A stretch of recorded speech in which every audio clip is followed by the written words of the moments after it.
خبر شامل کرتے ہیں پھالیا سے تھانے کو منشیات اور دیگر جرائم سے پاک کر دیں گے، کسی کی سفارش کی ضرورت نہیں، 24 گھنٹے عوام کی خدمت میں حاضر ہوں۔ Crime fighter sub inspector Azhar Abbas Tarar کا کہنا تھا کہ آج ہی پنجاب کے واضح احکامات اور DPO نعیم عزیز سندھو کی سخت ہدایت ہے کہ سائل کو عزت احترام دیا جائے۔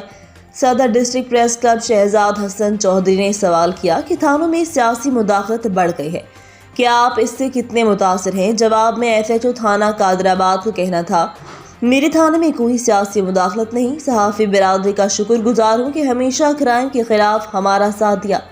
سب سے گزارش ہے کہ خبر لگائے سے پہلے تحقیق کر لیا کریں۔ پولیس کا موقف بھی عوام کے سامنے آنا چاہیے۔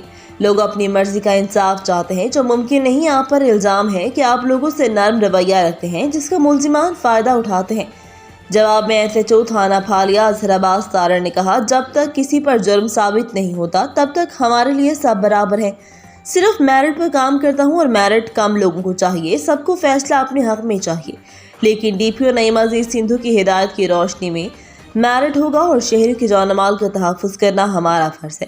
ہم سب اپنے فرائض کی ادائیگی میں کسی قربانی سے دریغ نہیں کریں گے۔ عوام سے تعاون ہی سے جرائم کا خاتمہ ممکن ہے۔